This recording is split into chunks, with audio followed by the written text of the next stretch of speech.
Here's a list of things to know and things to do before tuning this car.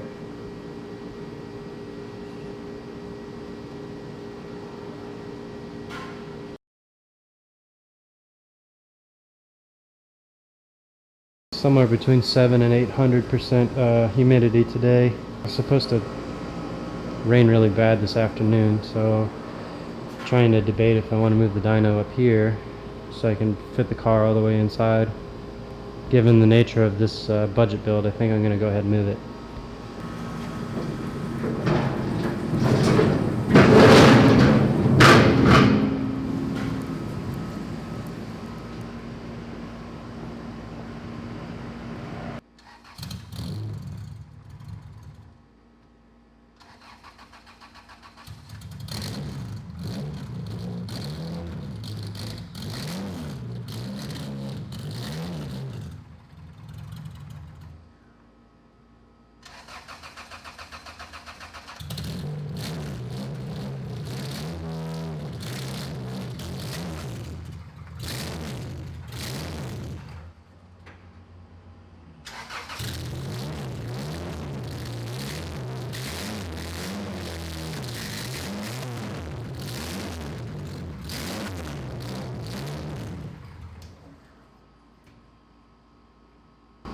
It's not running very good. I'm gonna try and take a look, see what we got going on.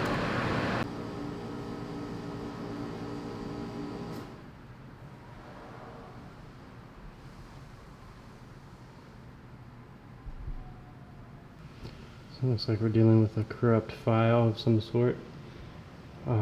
Check engine lights flashing, there's no codes. So we're gonna have our hands full with this one, I think. Alright, just made a new base map real quick. Let's see if it's any better.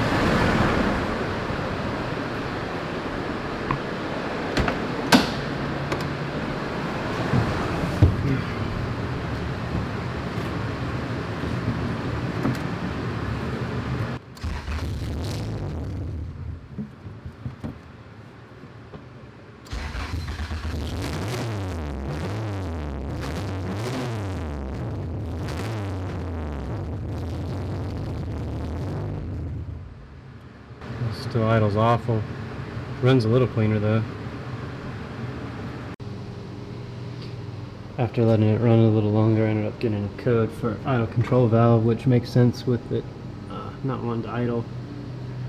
I'm gonna start checking that out.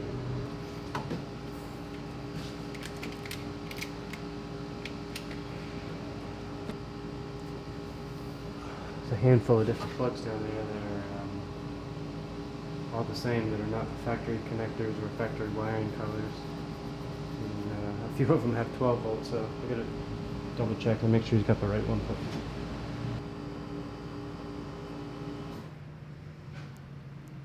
These little things are kind of invaluable for checking wiring. Back tracing wiring is without a doubt the worst part of the job. Not sure where to begin here.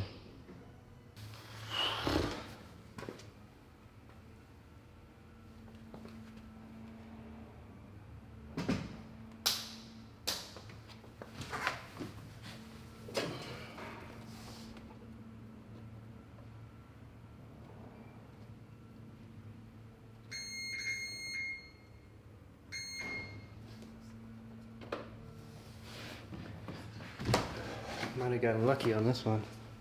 The auto control valve actually was connected. You notice that it has a brand new auto control valve on it. The wiring appears to be correct. I'm gonna see what else is going on.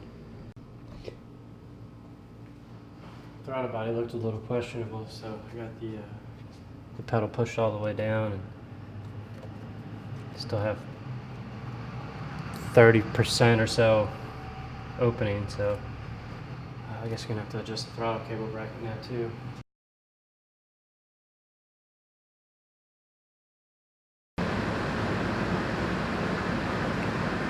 It's the last time you saw one of these. Rising rate fuel pressure regulator.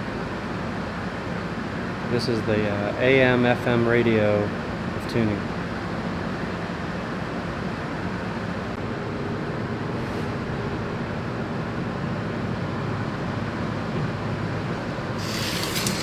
leaking something. Need to install the wastegate.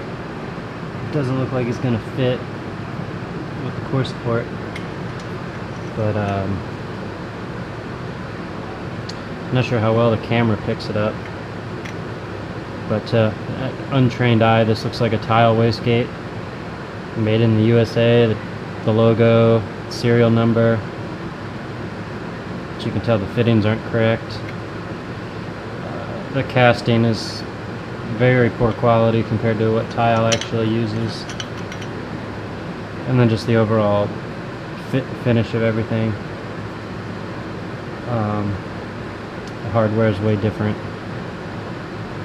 It's just crazy that they'll copy to this extent. I mean, even with the MVR, it's wild.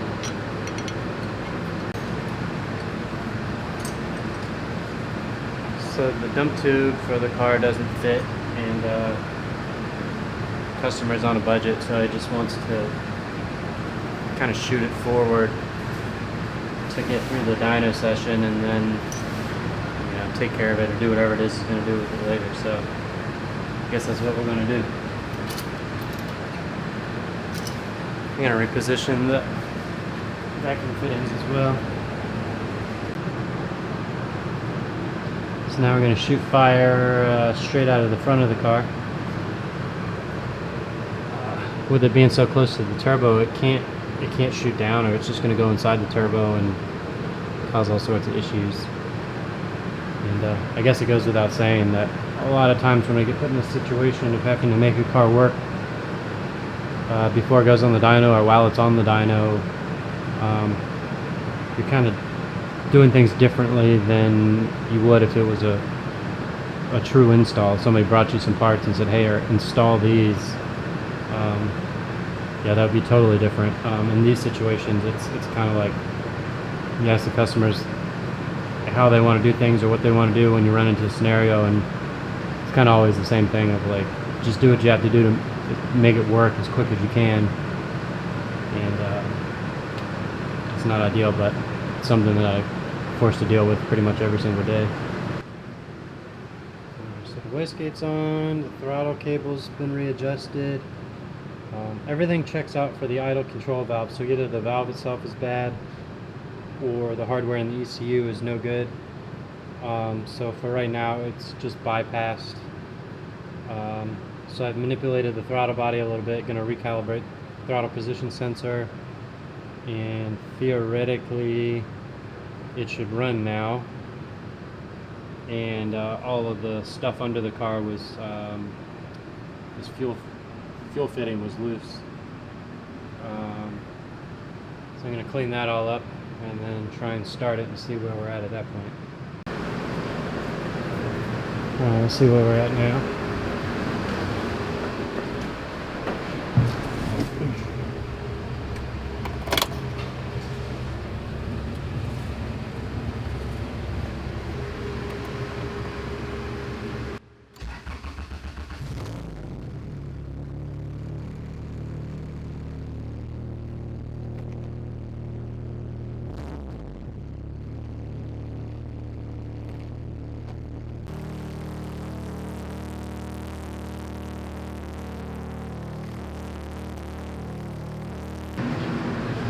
Now that it's 167,000 degrees, can pull it apart and see what's going on.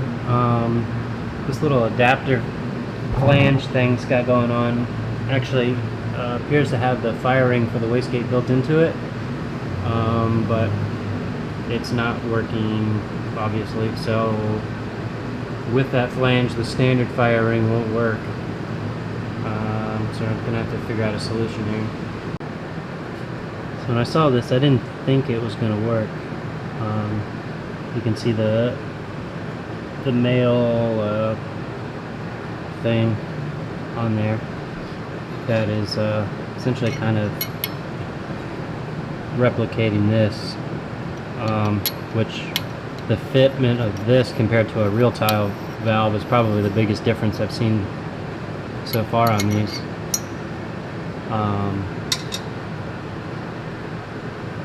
Who knows, maybe this style of flange would work with a real tile, but you can see there's light coming through the valve, and it looks like when you put the the proper firing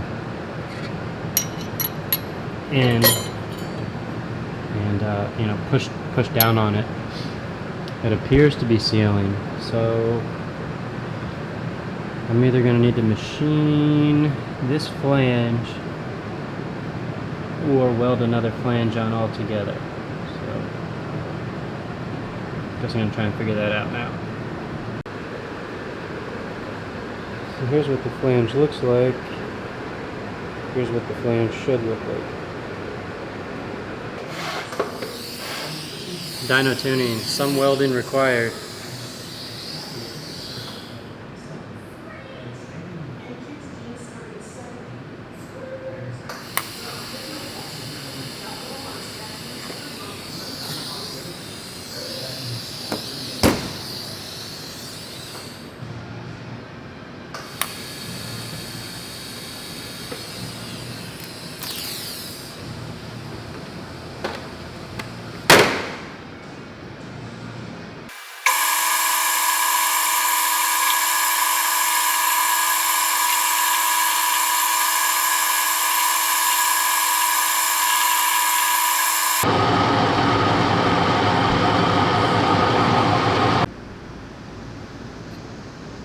So I had to make an adapter for the adapter to center it in the lathe. Here's the fire ring.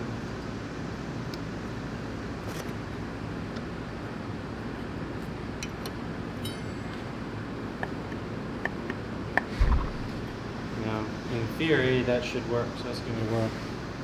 Somehow I didn't even notice last time that I'm missing a fitting here on the top of the gate, so the boost control wouldn't have worked, so at least now it's a little easier to take care of it. Alright, moment of truth.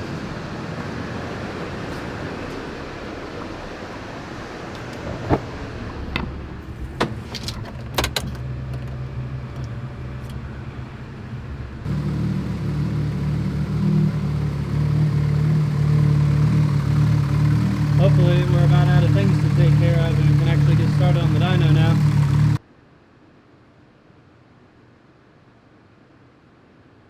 Pretty interesting way to do the oil return. I've never seen that before. So the owner of this car is pretty funny. Kind of telling me some of the reasons and hows and whys some of the things are the way that they are. But what's cool is if everything here ends up working when we're all said and done. This entire car was put together for $3,000.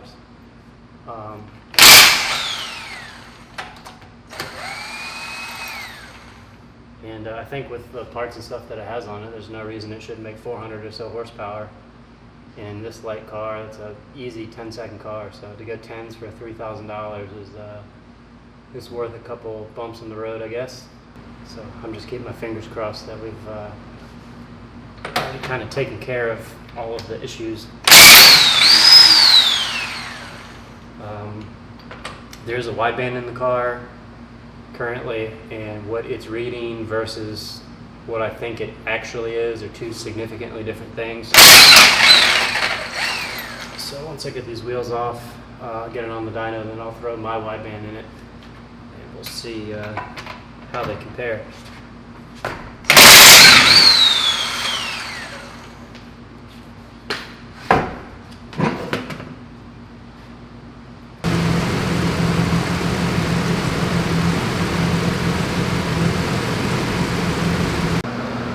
I didn't bother filming any of the part throttle drivability stuff because it's boring and nobody cares. The next hurdle is nobody knows what springs in the wastegate. Apparently they're not color coded or anything. Another sign it's a knockoff, not a true tile. So just gonna turn the boost controller all the way off and get started. And hopefully it's something reasonable that's in there.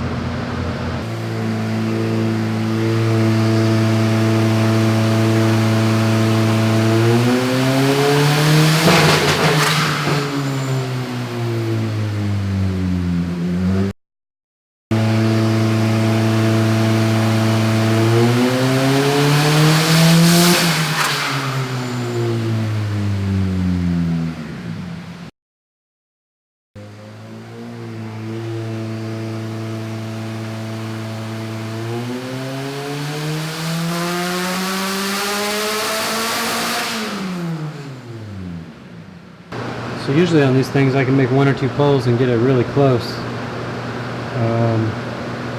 But this thing is all over the place, and it's not even 7,000 RPM and power's laying over like crazy. Definitely got some more things to address and see what's going on.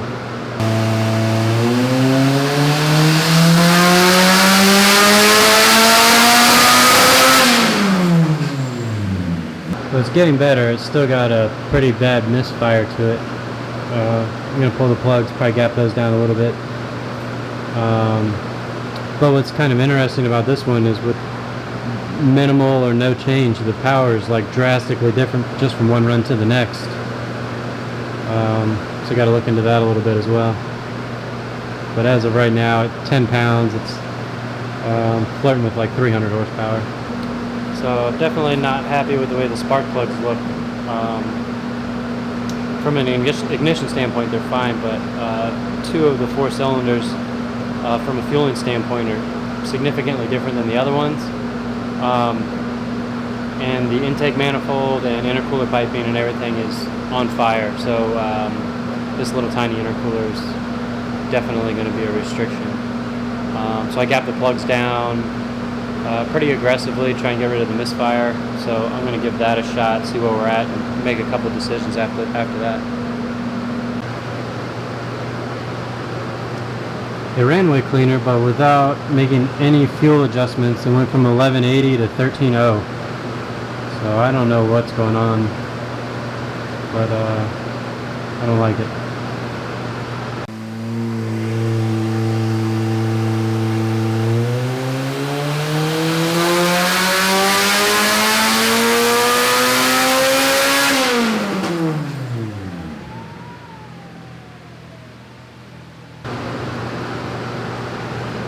Got the fueling back where it should be, and added a little bit of timing. Roughly 9 or 10 pounds.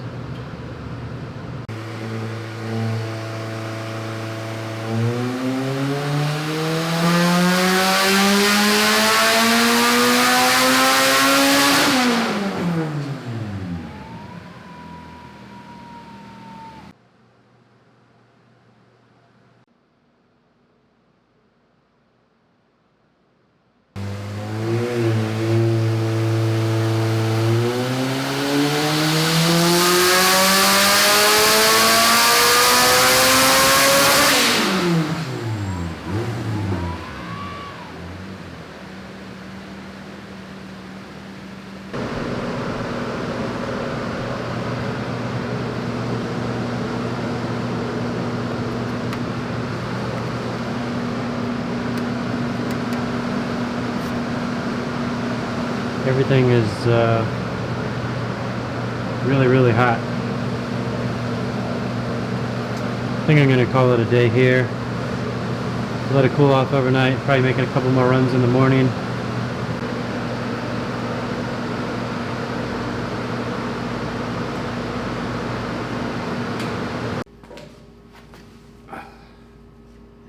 So about to get started on this again today. Somehow it's even more humid than yesterday, which I didn't think was physically possible. It's supposed to rain again like it does every single day in Maryland. We're supposed to get all kinds of crazy storms and flooding and stuff last night, and it didn't even rain, so they messed that up pretty good. So the last run of the day on this yesterday, I turned the boost up a few more pounds, and it didn't really do a whole lot, but everything was super heat soaked and really hot. So now that it's cooled off, we'll see if that change in boost did anything. And I think probably call it quits at that point. It seems like we need to have the customer rewire the fuel pump at a relay, get some more power back there. The injectors, especially given that the cylinder to cylinder differences, it's going to suggest that he sends those out for flow testing and cleaning. Gapping the plugs down seemed to fix the misfire issue it was having. And I'm still a little bit stumped on the difference from run to run and how much fueling and things of that nature change. So we'll try a couple things as far as that goes and see where we're at with that. And since this car was dropped off, it'll give me an opportunity to adjust some of the cold start stuff if need be. So that's always one of the biggest benefits of dropping a car off versus just taking it to the dyno and waiting for it to be tuned, and you never have an opportunity to let it cool all the way down and make sure the cold start stuff is good. Given that this has an idle control valve that doesn't work, the hardest part of that whole aspect is the cold start. It's a balance between starting and running without having to give it any throttle versus how high is it going to need to idle when it's actually warmed up. So I'll play with that a little bit as well. The fuel level is actually a good bit lower than I'd like to see it, so I think to play it safe, I'm going to run to the gas station and pick up 5 gallons of 93 and see if maybe that'll help with some of the weird unstableness this thing's having.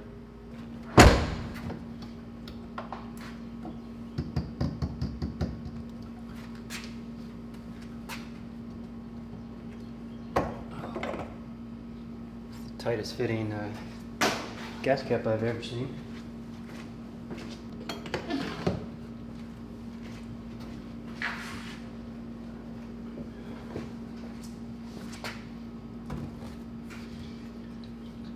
So if you're watching this and you ever plan on taking your car to a dyno, just try and put at least a half a tank of gas in it. If it's a flex fuel car, or maybe you're tuning on pump gas and race gas, then talk to whoever's doing the tuning on the car and see how much gas they want in it. You wouldn't think so, but this is this probably happens 2 or 3 times a month, where you got to stop what you're doing, drive 20 minutes to the gas station. It might not seem like it, but it eats up probably every bit of an hour. At least 45 minutes. And yeah, it's just a whole lot easier to get some gas on your way. It's so hot.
Just letting the car cool down, picked up, I don't know, 50, no, I guess 60 horsepower, literally without changing anything. Yeah, that made a big difference. Starting to get up there at injector duty cycle a little bit, so I'm just going to smooth the fueling out. It's got a little bit lean right in the mid-range, so fatten that up a bit and call it good there. So I'm going to call it good here at 407. Grab's nice and smooth. This right here, where it kind of comes up and dips down and then comes back up, the boost actually drops about a pound and a half right there. It's like 15 pounds, then like 13 and a half, and then comes back up to 15 and a half up here. But all in all, for the amount of money in this project, that's a whole lot of horsepower, and put a set of slicks on it and that should go tens no problem.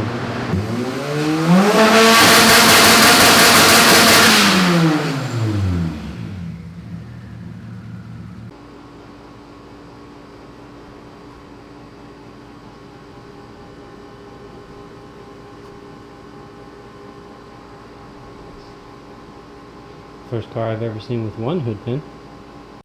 So I just got off the phone with the customer and explained everything to him, past the point where we last talked. Luckily this one, he made it a little easy on me. He gave me a budget before we got started. He knew we were going to have some issues and said, if you can keep it under this, just go ahead and take care of it. He's super excited that it actually made it through the dynos. I don't think either one of us were really expecting to make it through.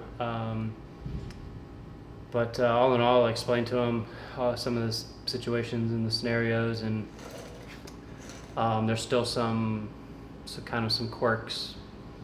I gave him some ideas, some things to check, to clean up. Gonna have him send the injectors out to get cleaned and flowed. Also wiring a relay for the fuel pump. Touch up some other loose ends, and then we'll probably throw it back on the dyno and try and clean it up a little bit. But this is the way these budget projects go sometimes, is you just got to do the best with what you're presented with. And sometimes they work out, sometimes they don't. So this one was a little bit more interesting, that it kind of was able to power through. Obviously I don't like that there's some fluctuation in the air fuel run to run. There's some fluctuation cylinder to cylinder, but I left it pretty fat. It has no timing in it. There's definitely more power on the table. And we could turn the boost up more too, but given that it's not perfect, we're gonna leave it here for now, and probably do some cams, some valve train, and get the efficiency a little bit better, and try it again. Since it has pistons and rods and everything in the bottom end, throw some race gas or E85 in it, and who knows, this thing could potentially be a 9-second car for virtually no money. So that makes it pretty cool.